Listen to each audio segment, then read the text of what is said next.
Today I will take your topic anticoagulants. ठीक है, आपका इस सिलेबस का सीक्वेंस में ही चल रहा है।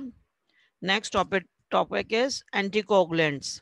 Now what are anticoagulants? Anticoagulant किसे कहते हैं? अभी आपने क्या देखा था, हमने क्या पढ़ा था? आरबीसी, डब्ल्यूबीसी, प्लाज्मा, हमने सब पढ़ा है ना, सीरम वगैरह के बारे में सारा। तो हमें ये सब चीज प्राप्त करने के लिए we want all these things. तो how you can get plasma? Plasma protein तो हमने पढ़ लिया, लेकिन प्लाज्मा हमें मिलेगा कैसे, हमें प्राप्त कैसे होगा प्लाज्मा? ठीक है, तो प्लाज्मा चाहिए तो हम क्या करेंगे? हमें जो ब्लड हम लेते हैं, होल ब्लड हमें लेना है और उसे सेंट्रीफ्यूज करेंगे तो उसमें प्लाज्मा मिलेगा। ठीक है ना? सीरम चाहिए, सीरम चाहिए तो सीरम के लिए क्या करेंगे? हम उसे क्लॉट करेंगे, ब्लड को सेंट्रीफ्यूज में सेपरेट करेंगे तो ऊपर सीरम हो जाएगा, नीचे क्लॉट बैठ जाएगा। और हमें होल ब्लड चाहिए, होल ब्लड, क्योंकि ब्लड निकालने के बाद थोड़ी देर बाद वो क्लॉट हो जाता है। ठीक है, ब्लड में वो आपने पढ़ा, अभी मैंने आपको बताया था कि प्लेटलेट्स उसमें होते हैं, platelets are responsible for the clotting of the blood. तो after 3 to 5 minutes blood gets clotted, और ब्लड क्लॉट हो जाएगा तो होल ब्लड से हमारी जो टेस्ट होती है वो फिर आप लगा नहीं सकते हो क्लॉटेड ब्लड से। ठीक है, तो इसलिए we have to add anticoagulant. हमें क्या ऐड करना पड़ता है उसमें? एंटीकोगुलेंट ऐड करना पड़ता है, ताकि ब्लड, होल ब्लड वैसे का वैसे ही रहे, वो क्लॉट ना हो। उसे क्लॉट नहीं करने के लिए we have to add anticoagulant in that blood. ठीक है, now what are anticoagulant? I'll tell you today. If plasma whole blood is required, blood has to be collected into a vial containing anticoagulant. हमें वो test tube में लेना पड़ता है, वो blood उसमें लेना पड़ता है, ब्लड को जिसमें एंटीकोगुलेंट ऑलरेडी एडेड होता है, उसमें हमें लेना पड़ता है ब्लड। ठीक है, एक में, हाँ, एडीटी वगैरह अभी बता रही हूँ मैं आपको सब। सबसे पहले सबको आवाज आ रही है, कोई रास्ते पे होगा किसी का करना, तो डिस्टरबेंस होता है। अब कोई बोलेगा नहीं, ठीक है, जब तक क्लास चलेगी। लास्ट में आपको मैं 10 मिनट दूंगी, आप उसमें क्वेश्चन आंसर्स कर सकते हैं। If plasma whole blood is required, blood has to be collected into a vial. Vial means जो ट्यूब जिसमें हम ब्लड को लेते हैं, या जो बॉटल जिसमें हम लेंगे, that is called vial. Containing anticoagulant, उसमें क्या होता है? एंटीकोगुलेंट उसमें ऑलरेडी डला हुआ होता है, जिससे वो it prevents the coagulation of the blood. वो प्रिवेंट करता है कोएगुलेशन को। कोएगुलेशन मतलब clotting of the blood. It can be prevented by adding anticoagulants. Anticoagulant आप डाल दोगे, एंटीकोगुलेंट बहुत टाइप का, ईडीटीए भी है, ऑक्सलेट है, सोडियम साइट्रेट है, हिपेरिन है, बहुत सारे टाइप के एंटीकोगुलेंट होते हैं जो ब्लड को क्लॉटिंग से रोकते हैं। ठीक है, उससे ब्लड क्लॉट नहीं हो पाता, क्योंकि हमें काफी सारे टेस्ट में होल ब्लड चाहिए पड़ता है। ईएसआर लगाना है, होल ब्लड चाहिए, टीएलसी डीएलसी लगाना, होल ब्लड चाहिए। तो हमें जो टेस्टिंग करने के लिए कंप्लीट ब्लड सेल काउंट चाहिए, तो होल ब्लड चाहिए। तो इसलिए होल ब्लड के लिए या प्लाज्मा के लिए हमें चाहिए तो कोगुलेंट चाहिए पड़ता है, एंटीकोगुलेंट उसमें ऐड करना पड़ता है। अगर नहीं करे तो ये ऐसे क्लॉटिंग हो जाती, और अगर हमने एंटीकोगुलेंट ऐड कर दिया तो अलग अलग आरबीसी रहेगी, क्लॉटिंग नहीं होगी उसमें। ठीक है, ना व्हाट आर एंटीकोगुलेंट्स, हम देखेंगे कौन से एंटीकोगुलेंट्स हैं। हेपारिन, सबसे पहले कौन सा है? हेपारिन।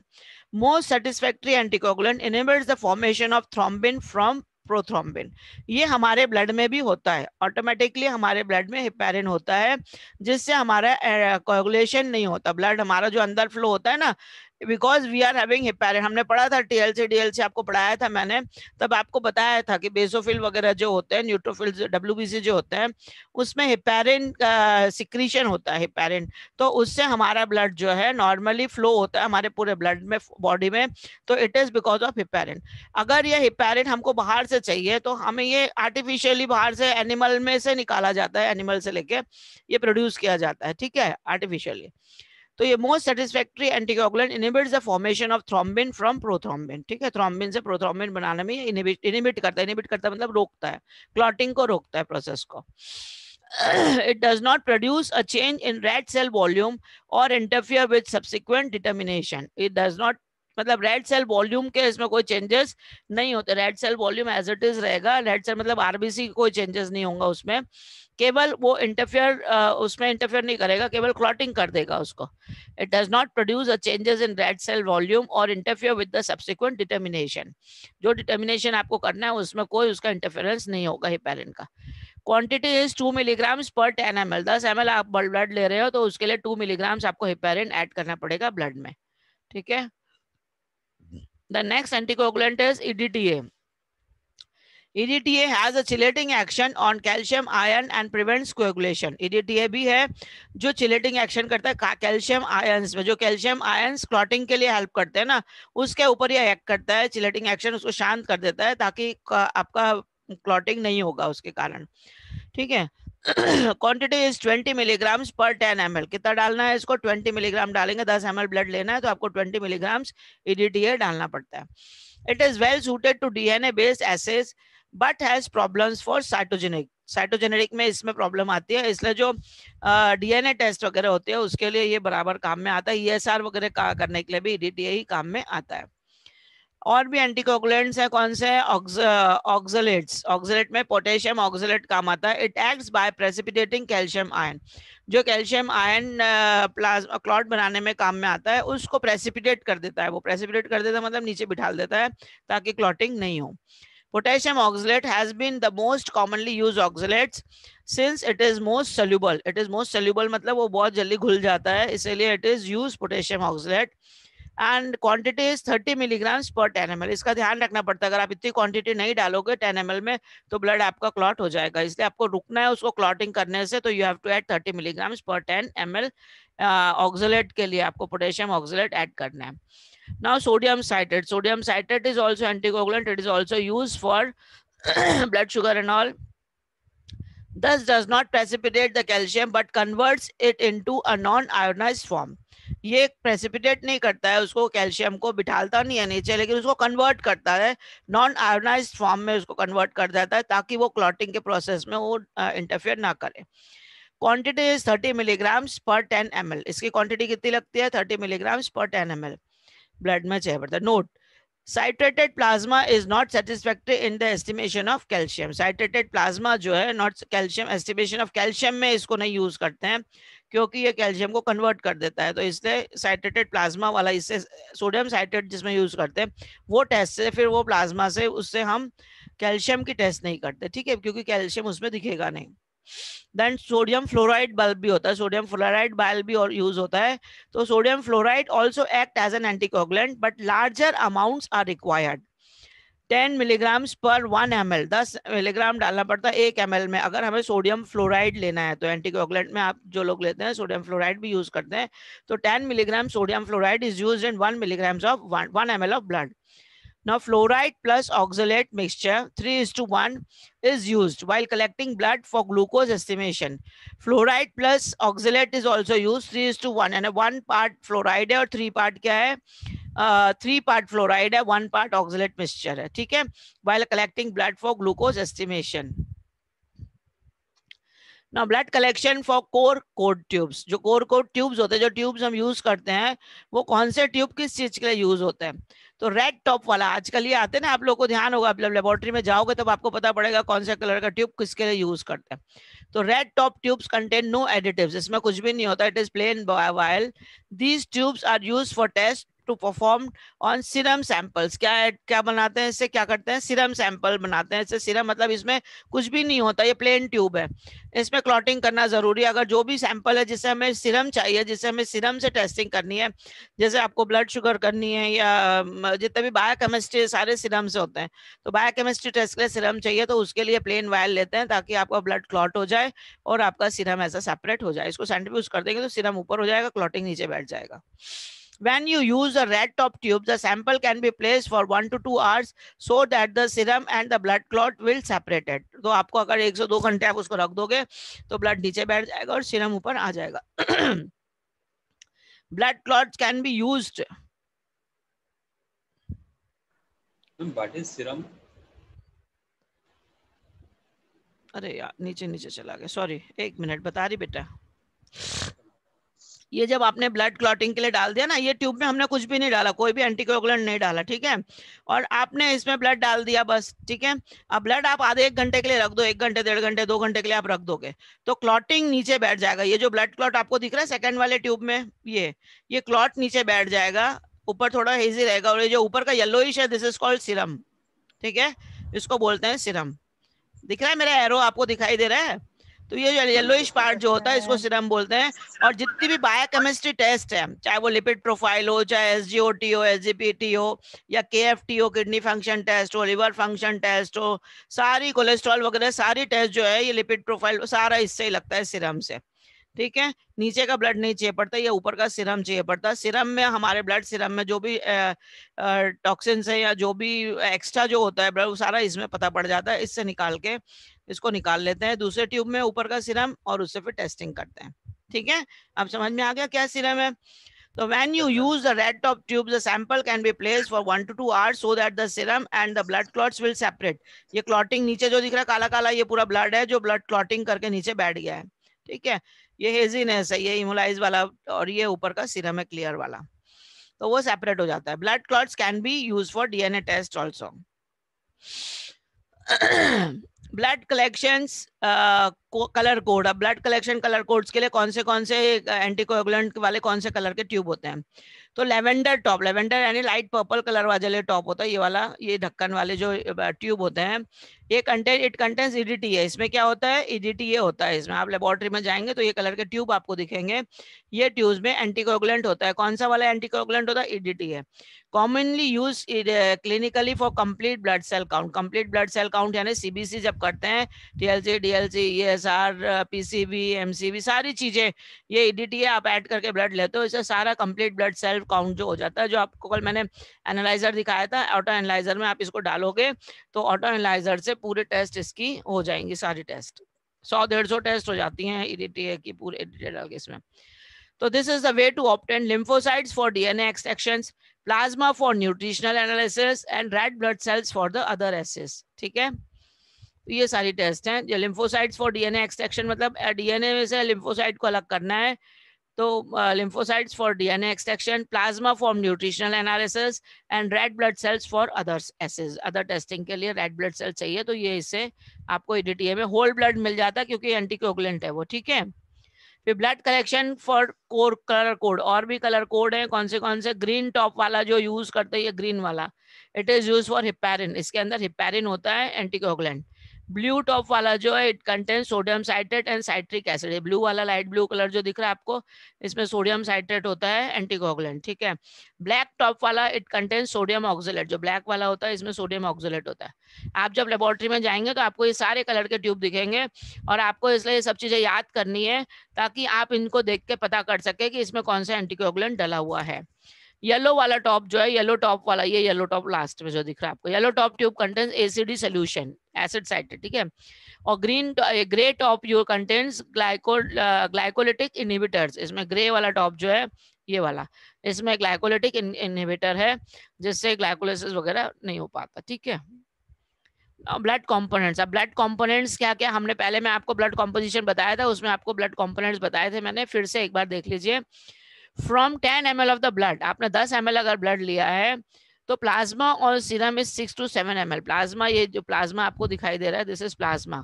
ये व्हाइट ब्लड कोट है, इसको एली सेल इसमें मिलते हैं एंड प्लेटलेट सेल ऊपर रहते हैं, और नीचे क्या है, ये रेड ब्लड सेल्स। ठीक है, ये आपका 1 घंटा रख दोगे तो ये ऐसे सेपरेट हो जाएगा। इसमें ये प्लाज्मा वाला है, मतलब इसमें होल ब्लड है, इसमें एंटीकोगुलेंट ऐड किया हुआ तब उसमें प्लाज्मा निकलता। और एंटीकोगुलेंट नहीं डालेंगे, क्लॉट कर देंगे, तो यहाँ पे ऊपर ये वाला येलो आएगा, वो सीरम आएगा। ठीक है, ये अभी इसमें एंटीकोगुलेंट ऐड किया हुआ होगा इसलिए ये प्लाज्मा है। इधर प्लाज्मा लिखा है ना, इसका मतलब ये होल ब्लड है। होल ब्लड है जो ऊपर सबसे पहला वाला तुमने ट्यूब देखा था, रेड वाला ट्यूब जिसमें कुछ भी ऐड नहीं किया था, वो वाले आप इसमें डालोगे तो इसमें होल ब्लड निकलेगा, प्लाज्मा बन जाएगा उसमें। एंटीकोगुलेंट वाले में, सॉरी, एंटीकोगुलेंट ऐड करोगे तो प्लाज्मा निकलेगा।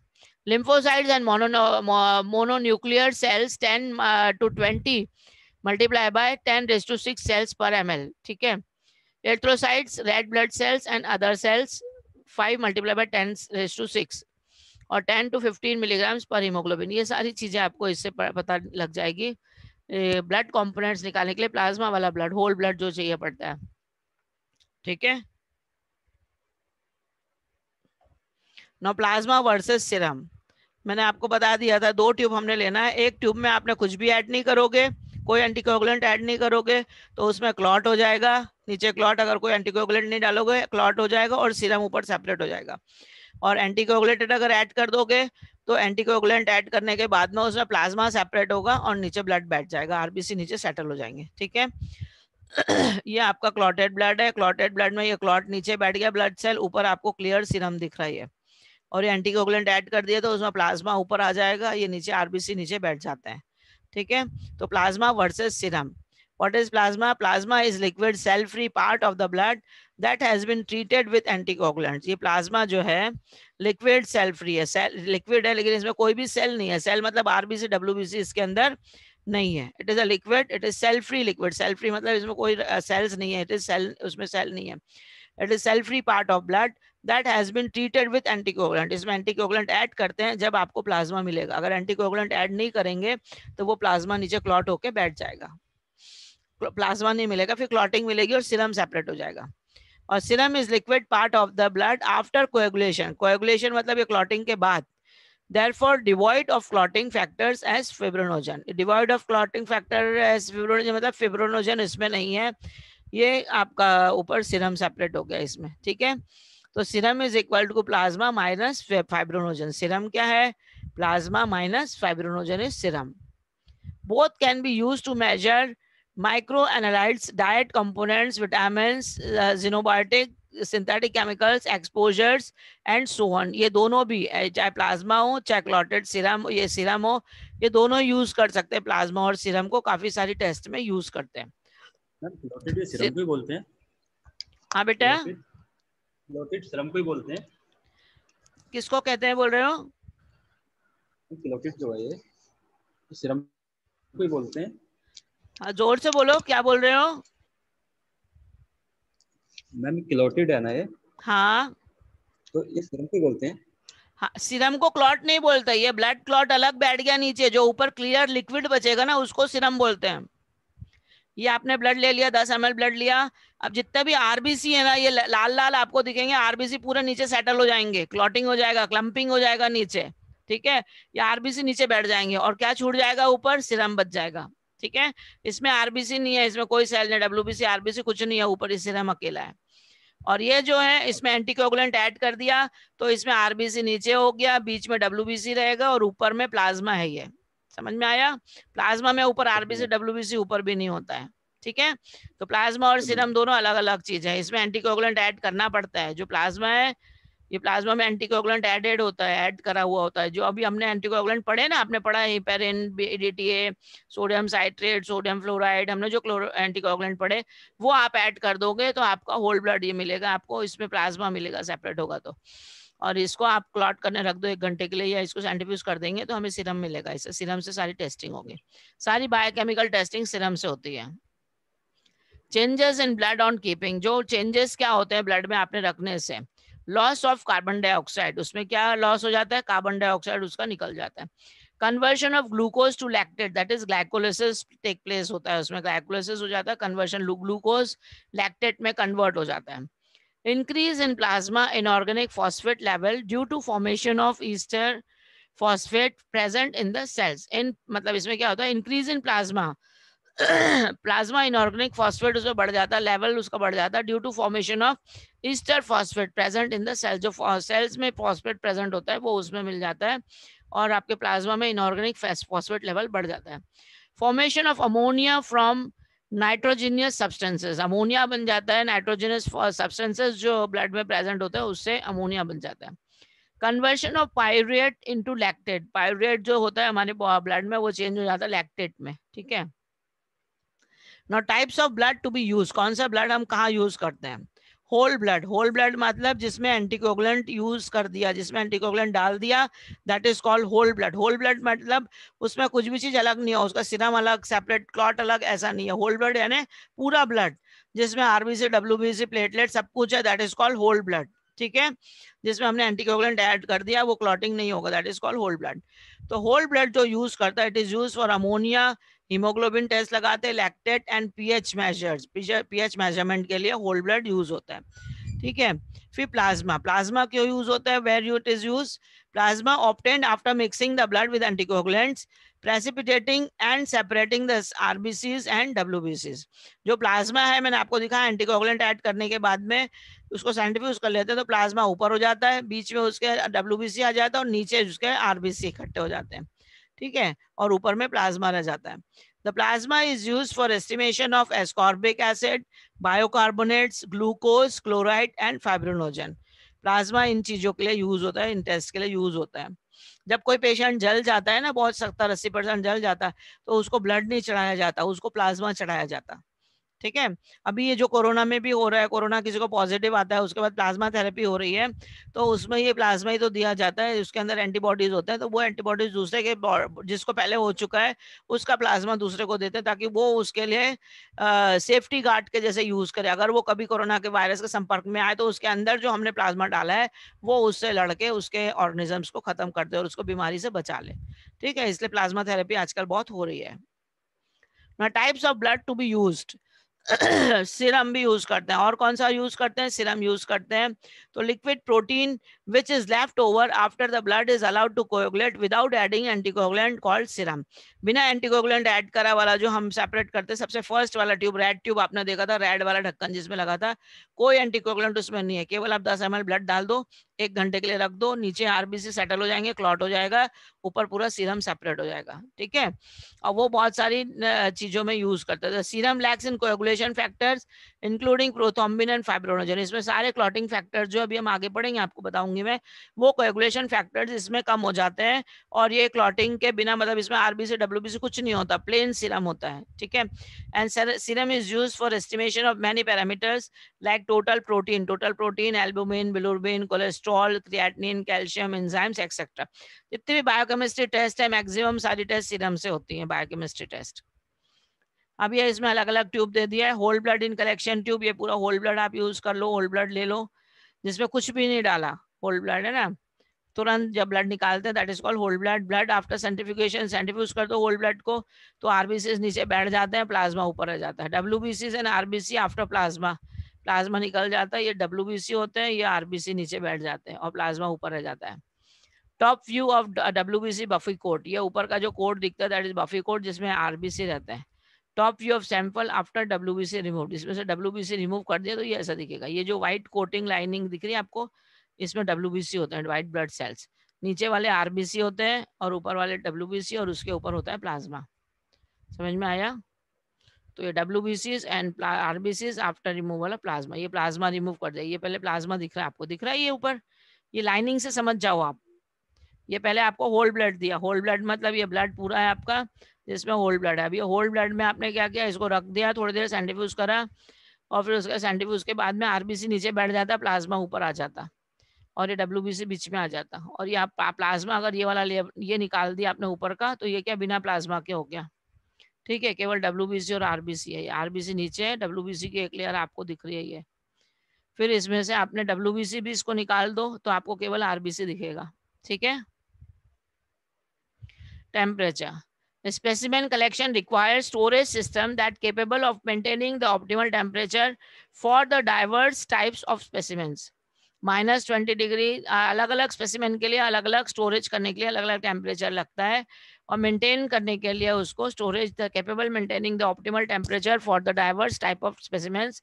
-20 degree centigrade certain item stable रहते हैं, that is urine -70 degree centigrade, और DNA, serum, hormone, vitamin -120 degree centigrade, hormones, carotenoid, carotenoids, other nutrients वगैरह सबके लिए -120 डिग्री सेंटीग्रेड रहता है, ठीक है। तो ये टेम्परेचर इन सीरम और ब्लड को मेंटेन करने के लिए अलग अलग चाहिए पड़ता है। स्टोरेज करने के लिए फ्रीजर्स फेल हो जाएंगे, leading to necessity for 24 hours monitoring for facility through a computerised alarm system to alter the personnel and activate backup equipment.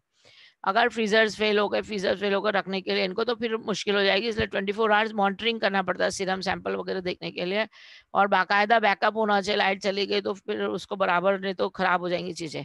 तो मॉनिटरिंग फायर को देखो बराबर, पावर लॉसेस नहीं होना चाहिए, लीकेज नहीं होना चाहिए, सारी चीज़ का स्टोरेज में ध्यान रखना चाहिए जब आप स्टोर करते हो सीरम ब्लड वगैरह उसको। शिपिंग मतलब एक जगह से दूसरी जगह आपको ट्रांसफर करना है, जैसे कोई टेस्ट बॉम्बे में हो रही है, आपके गांव में नहीं हो रही, शहरों में जाना पड़ता है, तो उसको शिपिंग करके भेजना पड़ता है। तो sample for shipping requirements depends on the time, distance, climate, season, method of transport, applicable regulations, type of specimen and markers to be assessed.